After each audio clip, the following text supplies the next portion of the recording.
सिद्धेभ्यः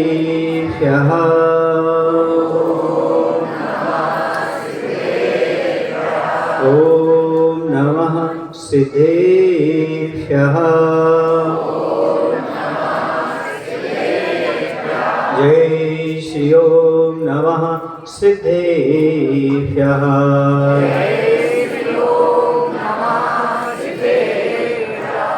मंगलम भगवान वीरो मंगलम गौतमो गणी मंगलम कुंद कुंदार्यो जैन धर्मोस्तु मंगलम सर्वमंगल मांगल्यम सर्वकल्याणकारकं प्रधानं सर्वधर्माणां जैनं जयतु शासनं जैनं जयतु शासनं। बोले अहिंसा परमो धर्म की देवादिदेव श्री महावीर भगवान की सर्व सिद्धिदायक श्री पार्श्वनाथ भगवान की आचार्य गुरुदेव भगवान श्री विद्यासागर जी महाराज जी की।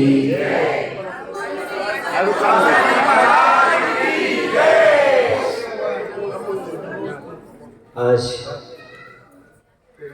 भगवान महावीर को निर्वाण की प्राप्ति हुई थी, मुक्ति का लाभ हुआ था, संसार के चक्र से छूट गए थे। उस समय जरा चिंतन करो कैसा उनका पूर्व भाव रहा। सबसे अधिक भाव का वर्णन यदि मिलता है ग्रंथों में तो भगवान महावीर का मिलता है। मात्र एक छोटी सी गलती भाव का भ्रमण करा देती है, और वह ये है कि हमारा कौन क्या कर लेगा। हमें तो तीर्थंकर बनना ही है। मरीचि की जीव को मात्र इतना ज्ञान हो गया था अपने दादा आदिनाथ के समावशरण में कि हमें आगे 24 में तीर्थंकर बनना है। यह ज्ञान होते ही अहंकार आ गया, हमें कौन रोक सकता है, हमें तो भगवान बनना है। और छोटी सी गलती छोटी छोटी पर्यायों में भटकाती रही। चाहते तो इतना काल बहुत अच्छी पर्यायों में निकलता है, लेकिन एक अहंकार से और अपने अलग मत को चलाने से इस प्रकार की परिणति हो गई। आज प्रत्येक व्यक्ति को समझने की आवश्यकता है कि हम अपनी अपनी ढपली और अपना अपना राग ना लापें। जो गुरु की कृपा है, प्रभु की कृपा है, उसका पालन करें तो जल्दी कल्याण हो, वरना भटकन के अलावा और कुछ भी नहीं। सब अपना अपना भला सोचते हैं पर किसी का भला नहीं होता। कोई कल्याण करने के लिए हमें पवित्र भावना की आवश्यकता पड़ती है, और जो पवित्र भावना देवशास्त्र गुरु के सानिध्य में बनती है वो अन्यत्र कहीं नहीं बन सकती। और यहाँ पर सौभाग्य मिला है आपको, एक साथ देवशास्त्र गुरु का सानिध्य, उसका लाभ उठाना चाहिए। अपना अपना अलाप कभी नहीं आपना चाहिए। उसके माध्यम से वही दशा होगी जैसी मरीचि की दशा हो जाया करती है। हम स्वयं धर्मात्मा हैं, हमारा स्वयं मंदिर है, हमारे स्वयं भगवान है। याद रखो, किसी के कभी भगवान नहीं होते, किसी कोई मंदिर नहीं होते, बल्कि मंदिर और भगवान तो सभी के हुआ करते। जो ये मान लेता है कि हम तो अपने मंदिर तक सीमित हैं, हम तो अपनी कमेटी तक सीमित हैं, वो ध्यान रखो छोटी छोटी पर्यायों में जाने की तैयारी कर रहे हैं, क्योंकि उनके पास छोटा हृदय है। और जो व्यक्ति सामूहिक कार्यों में एकत्रित होकर के और बड़ा हृदय रख करके और संकीर्णताओं को छोड़ करके, ये सब भेद छोड़ करके बड़े बाबा के चरणों में आते हैं, वो अच्छी बड़ी बड़ी पर्याय करके जल्दी कल्याण कर लिया करते हैं। भगवान का जीवन बताता है, एक छोटे से नियम से, मांस का त्याग करने से, कौवे का मांस त्याग करने से प्रौरवा भील ने अपनी प्रगति प्राप्त की। और वहीं पर संकेत देता है वह जीवन कि एकमात्र अहंकार आ जाए कि मुझे संसार में कौन रोक सकता है, तो समझो वही पर्याय भटकाने वाले, वही परिणाम पर्याय भटकाने वाले हो जाते हैं। इसलिए छोटे छोटे नियम अवश्य लेना चाहिए और अपनी सोच जो छोटी है उसे समाप्त करने का प्रयास करना चाहिए। जो छोटी सोच को समाप्त कर देता है, जो छोटी छोटी संकल्प ले लेता है, वो अपने जीवन में धीरे धीरे प्रगति करके एक दिन भगवान महावीर बन जाया करता है। ऐसे भगवान महावीर का आज हम निर्वाण कल्याणक मना रहे हैं।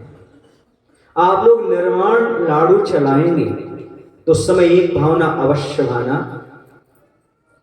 बोल दूं, हे भगवान मन वचन काय से मेरे द्वारा कभी निर्मल भक्षण में ना आ जाए।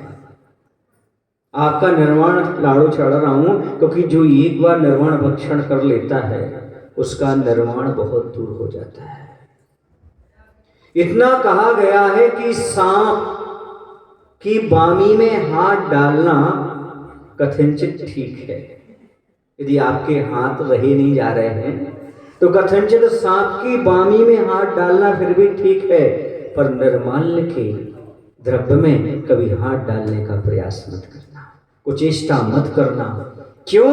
क्योंकि सांप एक भव में काटेगा और आपका मरण होगा, लेकिन निर्माल्य द्रव्य में हाथ लगाने वाले के भव समाप्त हो जाते हैं और उसे कुयोनियों में भटकना पड़ता है। अगले भव में लंगड़ा लूला होता है, दरिद्री होता है, पागल होता है, विक्षिप्त होता है, या फिर दुर्गतियों में त्रेंच और नरक पर्याय में जाना पड़ता है।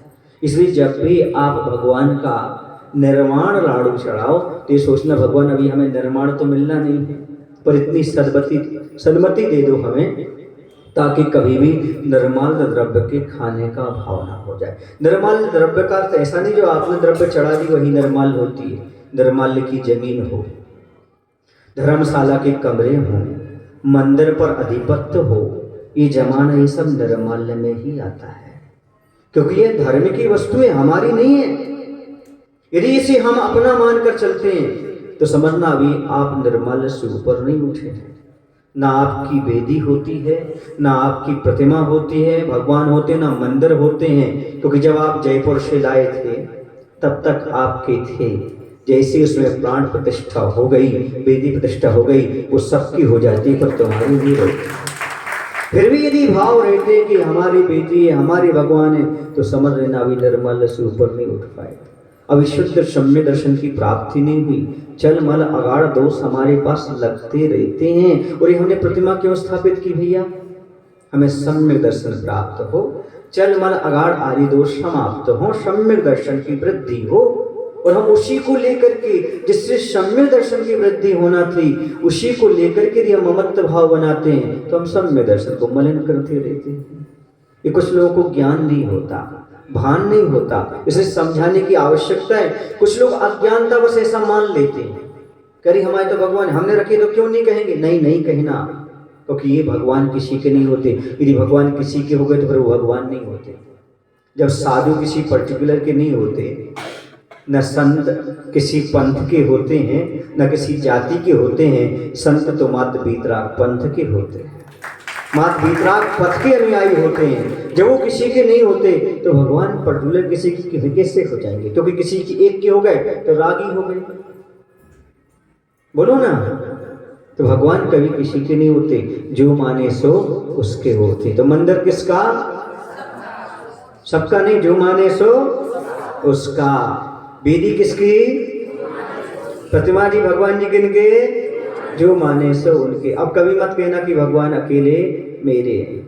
मैंने एक बार सोचा, जिन्हें मैंने चाहा है, अपना बनाया है, उन्हें दुनिया चाहती है। जिन्हें मैंने अपना बनाया है, जिन्हें मैं चाहता हूं, उन्हें दुनिया चाहती है। पर मैं सोचता हूं कह दूं दुनिया से कि तुम उन्हें इतना मत चाहा करो, पर कह नहीं पाता क्योंकि उनको मैं भी उतना ही चाहता हूं। चाहे वो हमारे आराध्य गुरु हों, चाहे हमारे आराध्य प्रभु हों, उन पर सबका अधिकार हुआ करता है। जो एक अधिकार जमाता है, ध्यान रखो, उसकी संकीर्णता है।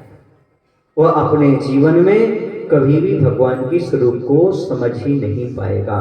भगवान का समोषण तो उनके लिए है जहां पर देवता, मनुष्य और त्रेंद्र सभी आकर के बैठ जाते हैं। जैसे यहाँ पर भले जगह कम है पर सब अच्छे से व्यवस्थित बैठे हुए हैं। क्यों बैठे हुए हैं? क्योंकि जगह ज़्यादा होती तो यहाँ वहाँ घूम रहे होते, लेकिन यहाँ पर समाज के हिसाब से पर्याप्त मुझे लग रहा है, अच्छा लग रहा है कि सब यहाँ भगवान के मंदिर में आकर के बैठे हुए। जगह तो कम है लेकिन कोई बात नहीं, भगवान के समोषण सब समा जाते हैं। समझ रहे आप लोग कि नहीं? हाँ, जगह कम हो चल जाएगा, दिल बड़ा रखिएगा, सारा काम होता चला जाएगा। ये पहली बार है कि किसी नगर में, मेरे 22 वर्ष के अनुभव में कह रहा हूं, कि यहाँ पर दो कल्याणक मनाए जा रहे हैं आज के। दो भगवान का निर्माण कल्याणक मनाया जा रहा हो, ये अतिशय है। पीछे से आवाज आ रही है, अतिशय है। ये गुरु महाराज की कृपा का परिणाम है। और तुम लोगों की भावना थी कि प्राचीन वेदी और प्रतिमा का जीर्णोद्धार हो, और जीर्णोद्धार हुआ, पुनः प्रतिष्ठा हुई, और आज के दिन पार्श्वनाथ भगवान को भी मुक्ति का लाभ यहाँ पर हुआ पंच कल्याणक के माध्यम से। और भगवान महावीर को तो निर्माण है ही, आज का तो दिवस ही है। समझ रहे आप लोग कि नहीं? इस दिन भगवान महावीर को मोक्ष की प्राप्ति हुई थी, और संध्या काल में गौतम स्वामी को केवल ज्ञान हुआ था। इसलिए दीपावली का यह पर्व आज हम महानता के रूप में मनाने के लिए जा रहे हैं। जरा सोचो, विचार करो, गणधर स्वामी जो उनके पास रहे होंगे, अपन मान करके चले कि 30 वर्ष की आयु में दीक्षा ग्रहण की, 12 वर्ष बाद केवल ज्ञान आदि हुआ। सुने आप लोग? कितनी वर्ष लगे थे ना? हाँ, तो हुआ। इसके बाद 30 वर्ष तक, 72 साल तक आयु रही। तो उस समय तक गणधर परमेष्टि उनकी क्या झेलती रहे? वाणिज्य। अब आप सोचो, विचार करो, कुछ ना कुछ राग तो उन्हें भगवान महावीर से रहा होगा। 30 वर्ष तक दिव्य धनी झेलने वाले की क्या दशा होगी जब भगवान उनके बीच से चले गए होंगे? उन्हें कैसा लग रहा होगा?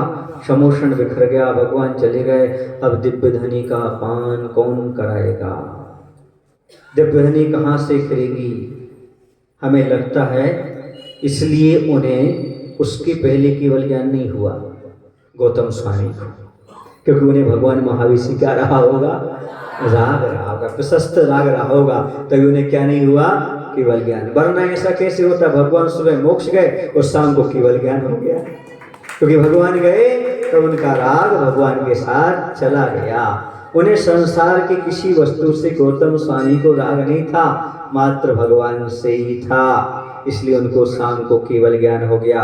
हमें भी यही शिक्षा लेना है, हमें किसी से राग नहीं रखना, मात्र गुरु और प्रभु से रखना है। हमें भी एक दिन केवल ज्ञान की प्राप्ति हो जाएगी। भगवान तो बंधन मुक्त हो गए, लेकिन एक बात बता दूं आपको, हम भी आज बंधन मुक्त हो गए। आगम की आज्ञा में, गुरु की आज्ञा में बंधे हुए थे, क्योंकि ये नियम होता है। जो साधु हुआ करते हैं वह आषाढ़ सुदी 14 के दिन वर्षा युग की स्थापना किया करते हैं, और कार्तिक वदी अमावस्या को निष्ठापन करते हैं। वो कहीं किसी से बंध कर नहीं रहते, मात्र देव, शास्त्र और गुरु से ही बंध करके रहते हैं। यह मात्र आगम की आज्ञा है। उसी से बंधे हुए थे कि 4 महीने एक स्थान पर अन्यत्र नहीं जाना, क्योंकि वर्षा योग में जो जीवों की अधिक उत्पत्ति हो जाती है तो विहार करने में जीवों की हिंसा हो सकती है, प्रार्थना हो सकती है, होती ही है। इसलिए एक स्थान पर रुका करते हैं। अपने बालों के यहाँ 4 महीने से ज़्यादा नहीं रुकना, और अपने बालों को भी 4 महीने से ज़्यादा नहीं रखना।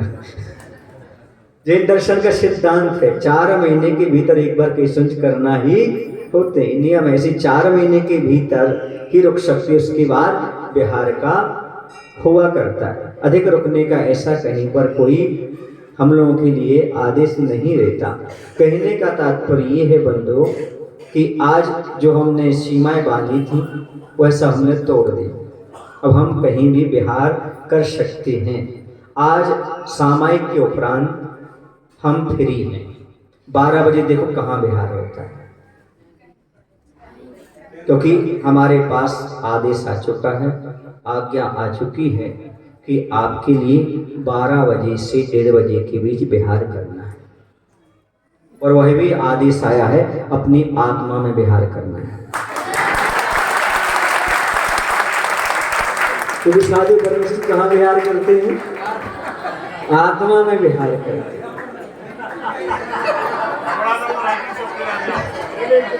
क्यों? कि साधु परमेश्वर आत्मा में बिहार नहीं करेंगे भैया। कुछ लोग तो हाथ रख रहे हैं जैसे उनकी धड़कन।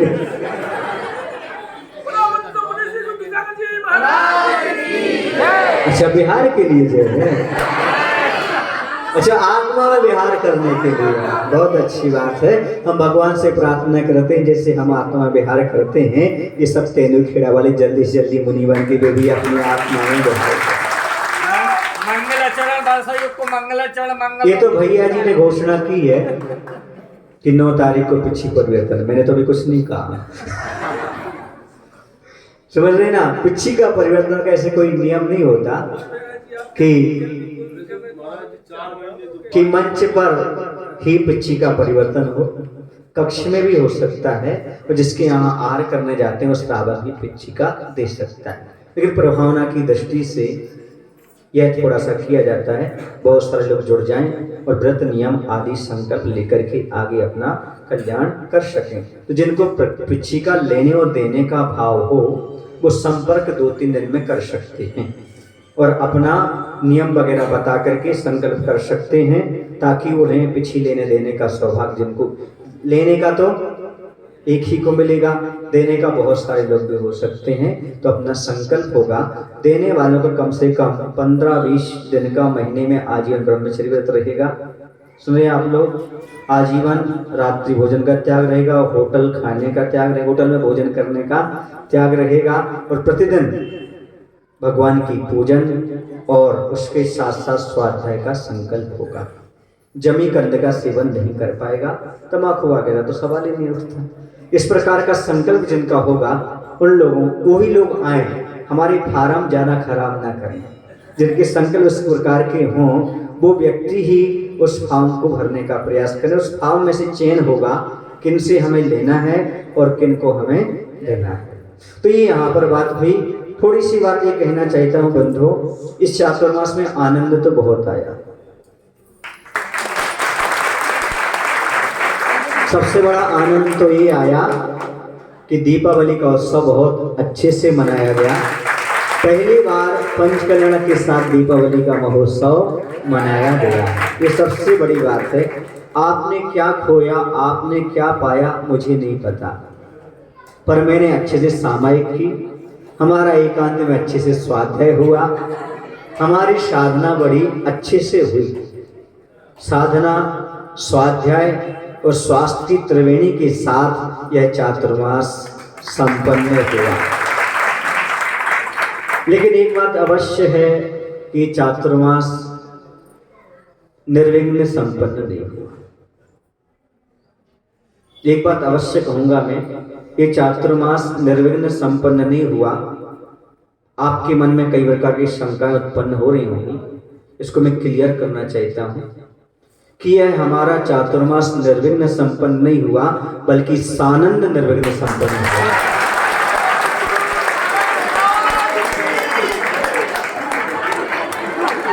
अगर निर्विघ्न क्यों कहे? निर्विघ्न के साथ साथ क्या बोले? सानंद संपन्न।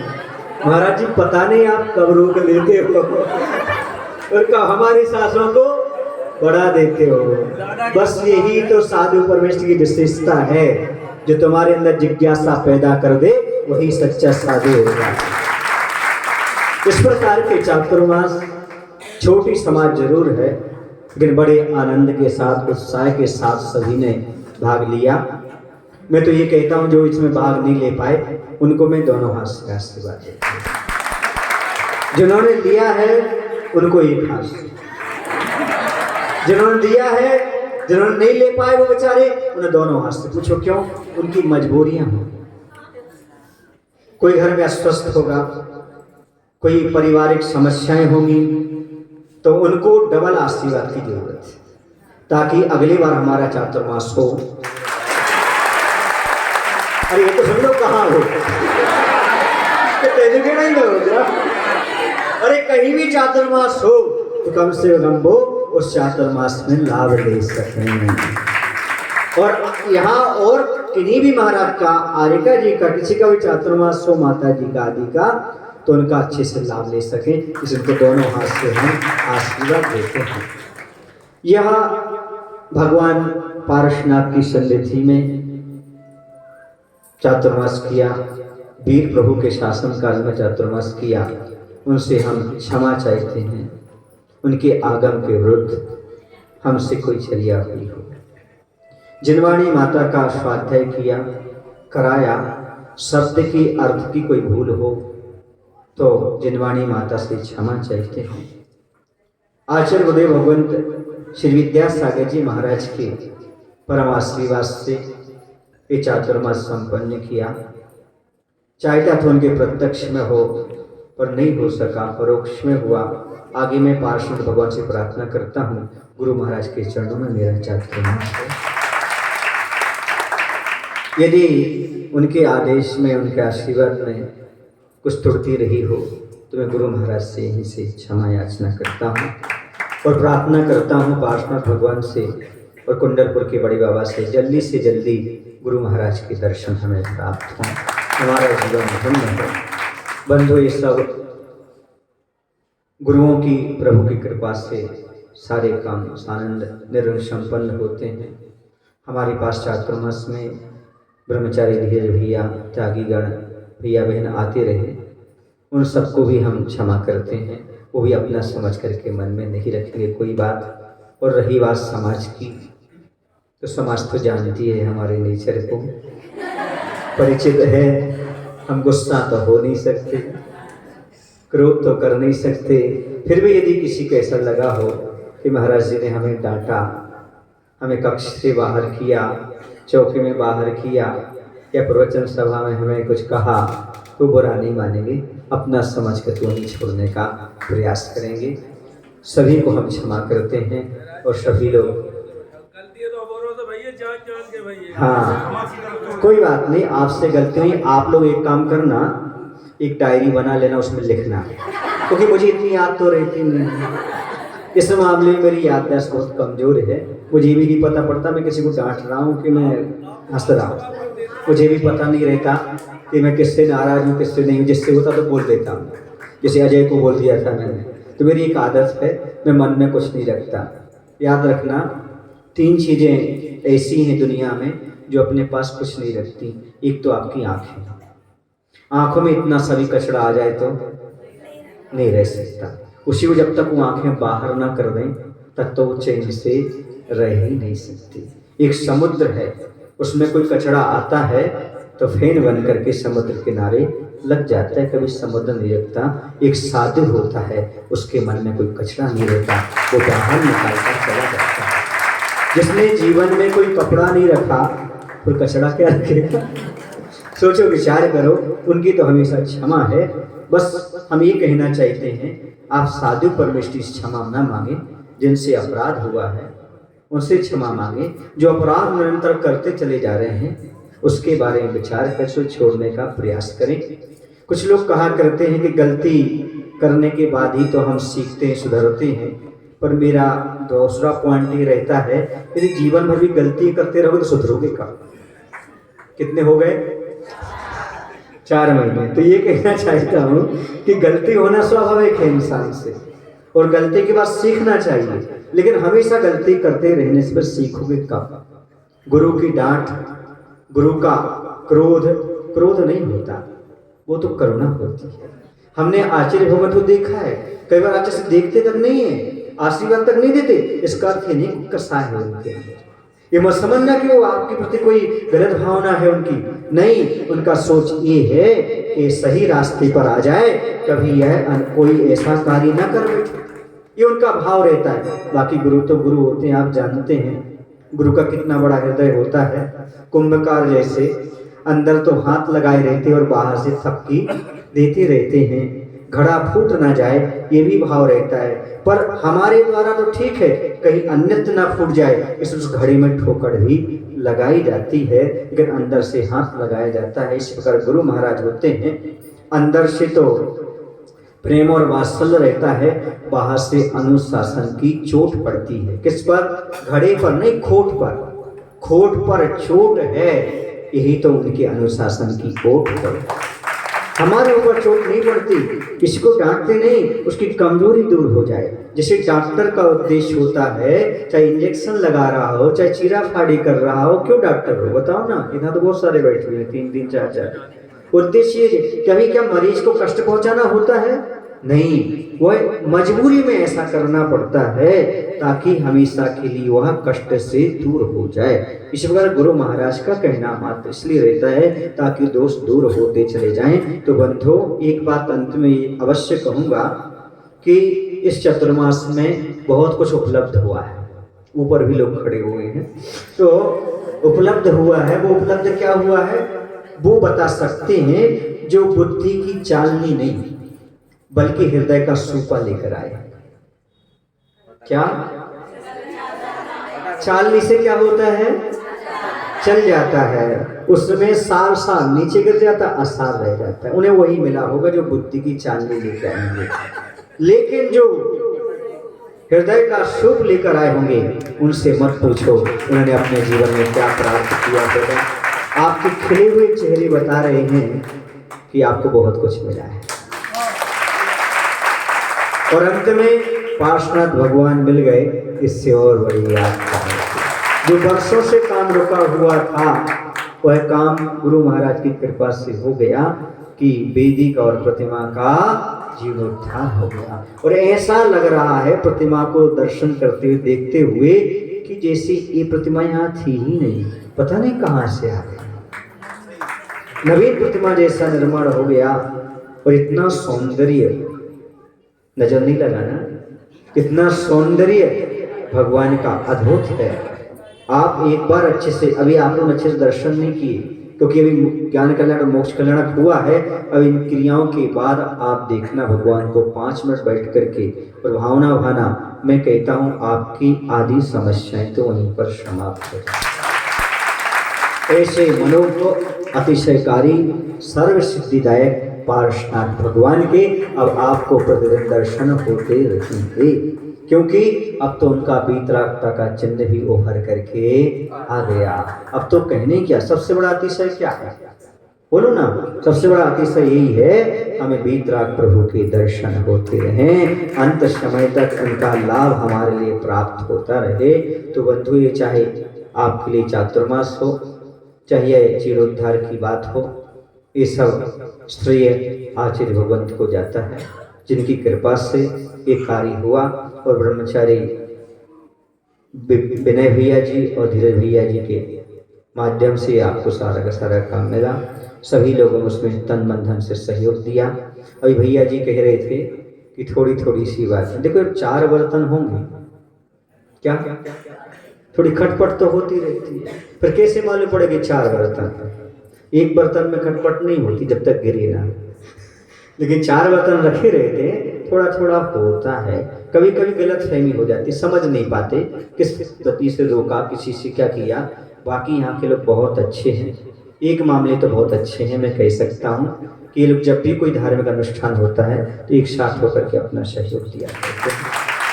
कुछ लोग नहीं दे पाते, उनकी मजबूरियाँ हो सकती हैं, ये पक्का है। और एक बार बता दो, ये कभी कहीं की समाज हो, एक बार तो एकत्रित होती है। जैसे 5 अंगुलियां कभी एक नहीं होती, लेकिन हम एक करके दिखा दें, समझ रहे हैं आप लोग कि नहीं? इसका मायना क्या निकाला तुम लोग? अरे खाने नहीं, ऐसे द्रव उठा के चढ़ाने में कह रहा हूं। समझ में आया ना? ये सब यही समझ रहे थे कि हम तुम लोग की बुराई नहीं कर रहा, ये तो आप जानते हो, वो बताने की जरूरत नहीं है। जो नहीं जानते थे वो बता रहा हूं। हर जगह की स्थिति होती कि खाने के लिए तैयार रहते हैं 5 अंगुलियां, लेकिन द्रव्य चढ़ाने के लिए जहां की समाज एक हो जाए उसकी एक अपने आप में महत्वपूर्ण मानी जाए।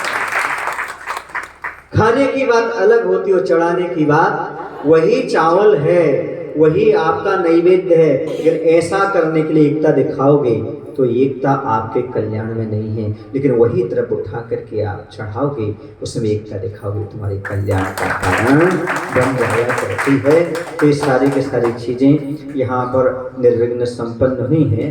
अब बंधुओं, ये बात निश्चित है, जैसे भगवान को कौन चाहता था कि भगवान जाए, पर भगवान का तो समय था, उन्हें तो मोक्ष जाना ही था और कोई रोक नहीं पाया। ऐसी महाराज तो महाराज हैं, रमता जोगी बहता पानी, पढ़ा गंदला हो, साधु तो रमता भला, दाग न लागे खुद। साधु तो हमेशा रमता रहता, आज नहीं तो कल साधु को तो जाना ही है। आप ये सोच लीजिएगा कि आप लोगों के लिए क्या करना है। इस चातुर्मास में आपने क्या उपलब्ध किया, इसके बारे में सोचो। जो आपने नियम लिए हैं, जो उपलब्ध किया है, उसे जीवन भर निभाने का प्रयास करना, यही साधु के प्रति आपकी सद्भावना है। क्योंकि साधु ने दिया तो है, पर एक बात ध्यान रखना, बोल दूं आपको, बोल देता हूँ, रसोई तो गुरु महाराज की तैयार थी। जो कुछ दिया है हमें किसने दिया है? गुरु महाराज ने। हम तो मत परोसने वाले रहे। क्या रहे हम? परोसने वाले रहे। सब कहाँ से मिला? गुरु महाराज से मिला। याद रखना, यदि आपको किसी वृक्ष के फल सुस्वादु, मधुर और सुगंधित लग रहे हैं, इसमें फलों का कोई महत्व नहीं होता। क्या कह रहा हूं? यदि किसी वृक्ष के आपको फल सुमधुर, सुस्वादु और सुगंधित लग रहे हैं, इसमें फलों का क्या है? इस सब वृक्ष को ही महत्व जाता है। वैसे यदि आपको हमारी चर्या, स्वाध्याय और जो कुछ भी अच्छा लगा हो, वो तो ये फल की बात नहीं है, ये सब गुरु महाराज वृक्ष से मिला है, उनकी कृपा से ये सब मिल रहा है। और हमें सही भावना भाना और गुरु महाराज के चरणों में अवश्य जाना और कहना, आचार्य जी आपकी कृपा से चातुर्मास मिला और आपकी कृपा से हमारे वेदी और प्रतिमा का सुधार हुआ। हम चाहते आगे ऐसे निरंतर हमारे नगर में साधु संत बने रहें और हमारा निरंतर धर्म ध्यान आगे बढ़ता रहे। इस दीपावली पर जो हमने कहा उसका ध्यान रखना, भूल कर भी निर्माल्य की द्रव्य में हाथ नहीं लगाना, कभी भी मंदिर को अपना नहीं कहना, कभी प्रतिमा को अपना नहीं कहना, वेदी को अभी अपना नहीं कहना। इस सभी के इनके हैं, ये सभी के हैं, क्योंकि बंधुओं ये जीवन छोटा सा है, कोई भरोसा नहीं जीवन कब समाप्त हो जाए। इसलिए अपने अंदर जो कमियां हैं, बुराइयां हैं, उन्हें समाप्त करने का प्रयास करो, ताकि अगला भाव आपका सुव्यवस्थित हो जाए।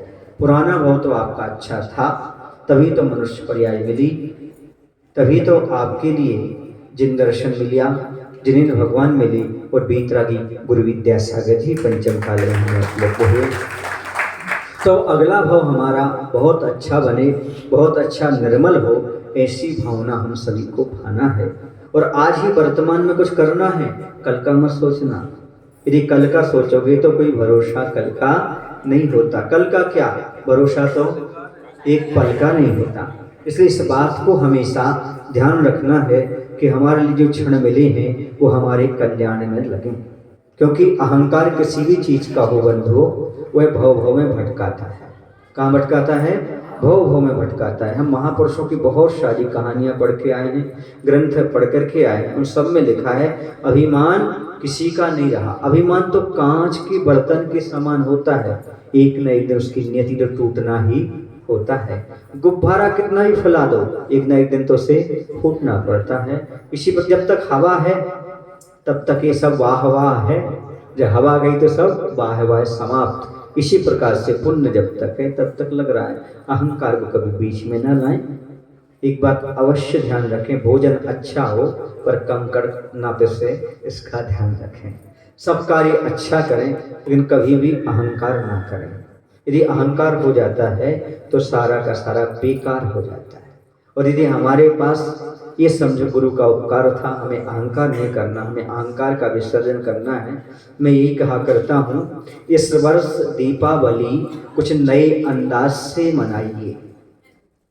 इस वर्ष दीपावली कुछ नए अंदाज से मनाइए। सब लोग जला रहे हैं दीपक, तो अपने अहंकार को जलाइए, तो अपने अहंकार को जलाइए।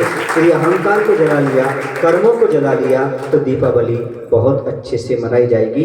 अभी आपको शायद निर्मल लाडू भी चढ़ाना है और भी कुछ क्रियाएं हैं। इतना ही प्रवचन पर्याप्त समझता हूँ। बस इतनी बात कहता हूँ, आचार्य भगवान के चरणों में ऐसी कृपा दृष्टि गुरु महाराज की हमेशा बनी रहे। करणी विद्या सागर गुरु कारो मुझे ऋषि, करुणा करो कर से दो आशीष। यही प्रार्थना आपसे अनुनय से कर जोर, हरी भरी दिखती रहे धरती चारों, धरती चारों। अहिंसा परमो धर्म की। देवादेव श्री महावीर भगवान की, गौतम स्वामी महाराज की, परोपकारी आचार्य विद्यासागर जी महाराज की।